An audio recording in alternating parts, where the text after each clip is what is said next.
భార్య భర్త వల్ల ఇబ్బంది పడితే ఏదైనా సరే క్రూరత్వంగా తను మానసికంగా కానీ శారీరకంగా కానీ బాధపడినప్పుడు భర్త వల్ల బాధ పెట్టబడినప్పుడు భర్త మీద కేసు పెట్టవచ్చు 498A కింద.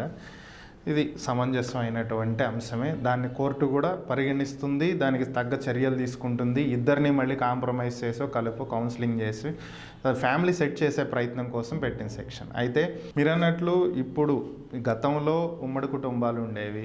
భార్య భర్త అత్త మామ ఆడబిడ్డలు అందరూ ఒక చోట ఉండేటువంటి అవకాశాలు ఉన్నాయి. ఇప్పుడున్న పరిస్థితుల్లో దాదాపుగా ఉమ్మడి కుటుంబాలు తగ్గిపోయినాయి. చిన్న చిన్న న్యూక్లియర్ ఫ్యామిలీస్ అయిపోయినాయి. ఇద్దరు లేకపోతే భార్యాభర్త ఇద్దరు పిల్లలు, భార్యాభర్త ఒక పిల్లోడు ఒక పాప, ఇట్లాంటి ఫ్యామిలీసే ఎక్కువ ఉన్నాయి. ఇలాంటి సందర్భాల్లో కూడా అత్త మామ ఎక్కడో దూరంగా ఉంటారు. భార్యాభర్త ఇంకొక ఊర్లోనో లేకపోతే ఇంకొక రాష్ట్రంలోనో ఎక్కడో ఇద్దరు జాబులు చేసుకుంటే ఇంకొక చోట ఎక్కడో బతుకుతూ ఉంటారు. అలాంటి సందర్భాల్లో కూడా భర్త యొక్క తల్లిదండ్రుల మీద, భర్త యొక్క అక్క చెల్లెళ్ళ మీద, వాళ్ళ ఫ్యామిలీ మెంబర్స్ మీద కూడా ఈ సెక్షన్లు ఎందుకు పెట్టాల్సి వస్తుంది? అలాంటి పెట్టే అవకాశం ఉందా? అసలు పాసిబిలిటీ ఉందా? పెట్టొచ్చా? అసలు తప్పకుండా పెట్టొచ్చు. నేరం ఎప్పుడు జరిగినా ఎక్కడ జరిగినా కానీ దాన్ని ఖండించాల్సి. దానికి ఒక నేరం జరగంగానే అంటే చట్టం పరిధి దాటంగానే చట్టాన్ని కాపాడే వ్యవస్థ వచ్చి దాన్ని చెక్ చేసేదే పోలీస్ వ్యవస్థ కానీ మనం అనుకున్న సిస్టమ్.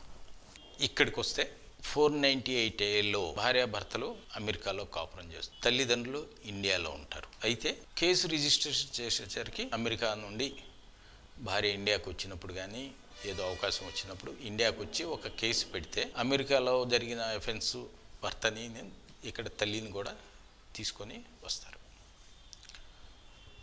ఇది ఎందుకు చట్టంలో ఉన్నదా లేదా, లేకపోతే 498A ఒక్కదానికే ఇది అప్లై చేస్తున్నారా అన్నది ఇక్కడ ఒక పాయింట్ అండి. ఒక నేరం, ఒక దొంగ బయలుదేరుతాడు. మన ఏరియానే ఉంది, 1 టౌన్ ఉంది, 2 టౌన్ ఉంది, వేరే వేరే చాట ఉంది. 1 టౌన్లో దొంగతనం చేసుకొని 2 టౌన్లో ఎక్కడో చాట దాన్ని అమ్మి ఆ డబ్బు తీసుకొని అలా.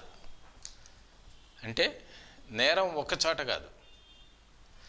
దొంగతనం చేయడం 1 టౌన్లో చేశాడు, ఆ దొంగ వస్తువు అమ్మటం 2 టౌన్లో చేశాడు. కంటిన్యూషన్, ఇంకా అతని నేరం ఆగల. అలాగే 498A అన్నది కూడా కంటిన్యూషన్ నేరం. వివాహం అయిన దగ్గర నుండి ఇబ్బంది పెడుతున్నారు అని చెప్పి రాయబడితే, వివాహం అయింది విజయవాడ, వివాహం అయిన కొత్తలో కాపురం ఉంది ఒక ప్లేసు, చివరికి వాళ్ళు చివరి వరకు కాపురం ఉంది వేరే రాష్ట్రం అయినా, ఇది దీని యొక్క కంటిన్యూషను ఒక ఎఫెన్స్కు జరిగింది అంటే కాజ్ ఆఫ్ యాక్షన్ అంటారు దీన్నే. అంటే అసలు ఈ నేరం ఏ ప్లేస్లో ఎప్పుడు మొదలైంది అన్నది ఒక పాయింట్ వ్యూలో వచ్చేసరికి చట్టంలో కంటిన్యూషన్ ఎఫెన్స్ అంటే మ్యారేజ్ ఎప్పుడయింది, సుమారుగా 10 ఏళ్ల క్రితం, అంటే 2012లో వివాహం జరిగింది. వాళ్ళు 2012లో వివాహం జరిగి ఒక 2 ఏళ్ళు బాగానే ఉన్నారు. ఈ 2 ఏళ్ల తర్వాత గుంటూరులో, విజయవాడలో వివాహం జరిగిన తర్వాత గుంటూరు వెళ్ళారు. 2 ఏళ్ల తర్వాత గుంటూరు వెళ్ళిన తర్వాత హెరాస్మెంట్ చేయడం స్టార్ట్ చేశారు. ఈ హెరాస్మెంట్ 2 ఏళ్ళు కొన్నాళ్ళు అక్కడ ఉండి మళ్ళీ అమ్మవారింటికి అత్తగారింటికి అంటే భర్త తల్లిదండ్రుల ఇంట్లో కొన్నాళ్ళు కాపురం చేశారు. అక్కడ హెరాస్మెంట్ అయ్యింది. అక్కడ నుండి మళ్ళీ వాళ్ళు అమెరికాకో ఎక్కడికో బయటికి వెళ్ళి ఫైనల్గా అక్కడ ఆ అమ్మాయి అతను పెట్టే హెరాస్మెంట్ భరించలేక అక్కడ నుండి తిరిగి పుట్టింటికి వచ్చి, అంటే తనున్న ప్లేసు, తనకు అనుకూలమైన ప్లేస్కి వచ్చి అక్కడ రిపోర్ట్ ఇస్తే ఈ నేరం జరిగిన ప్రతి చోట వాళ్ళు విచారించాలి పోలీసు వాళ్ళు.